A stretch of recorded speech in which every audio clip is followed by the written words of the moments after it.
Hello everyone, welcome to DataScriptIQ.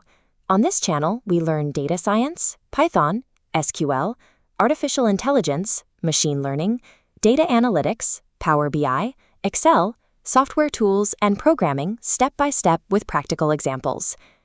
Imagine receiving a file containing 5,000 sales records. Each row must be checked, categorized, and added to a running total. Writing a separate instruction for every single record is physically impossible, and copying the same instruction thousands of times makes a program completely unmanageable.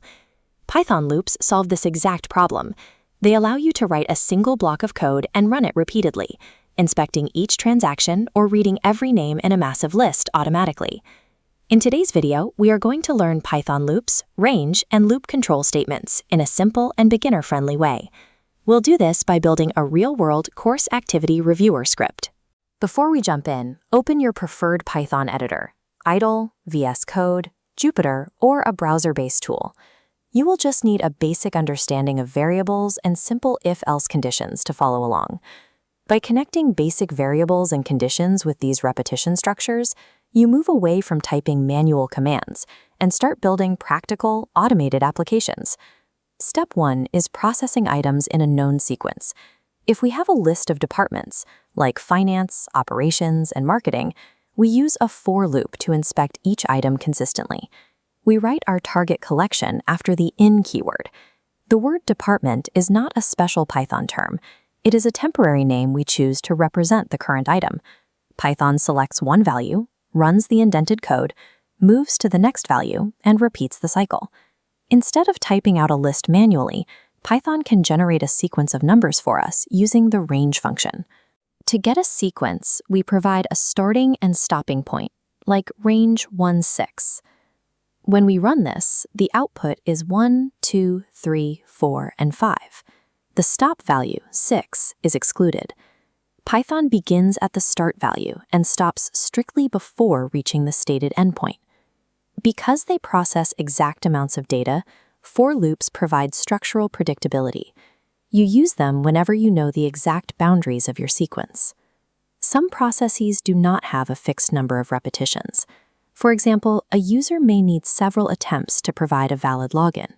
For this, we use a while loop, which continues to run as long as a specific condition remains true.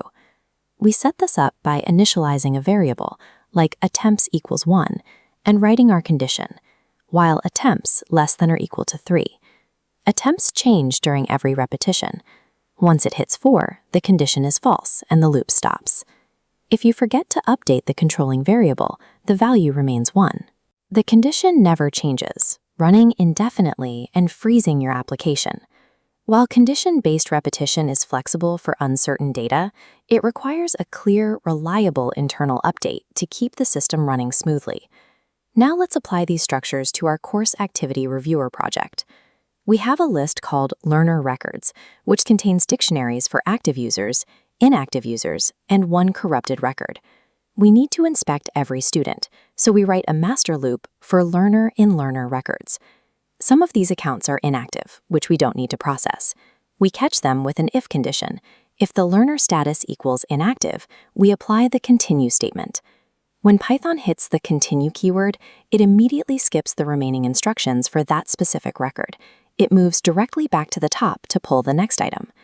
If our loop encounters a corrupted record, we use a break statement. This ends the entire loop immediately, jumping completely outside the code block to protect data integrity. These control statements act as algorithmic traffic cops. They allow you to filter irrelevant noise or halt execution completely before bad data pollutes your database. To measure our completed workload, we need to build a counter. We start by initializing processed count equals 0, completely outside and before the loop begins.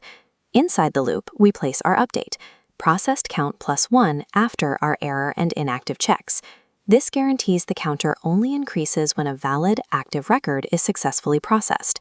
Finally, we add our if-elif logic to print student progress and execute the script. The output successfully prints Maya and Sarah's data, triggers our exact corrupted record found message, and confirms that exactly 2 active records were processed. Adding that simple tracking variable takes a basic repeating sequence and transforms it into a functional business reporting tool. You just applied a single automated rule to sort valid data, skip junk files, and trap structural errors, all without writing redundant code. Now it's your turn to experiment. Try changing the break statement in your code to a pass or a continue, and watch exactly how the script changes its behavior around that corrupted record. Thank you for watching the video till the end and for practicing along with me. Don't forget to like, share, and subscribe to DataScriptIQ for more useful coding and data science tutorials. Let's start and learn something new today.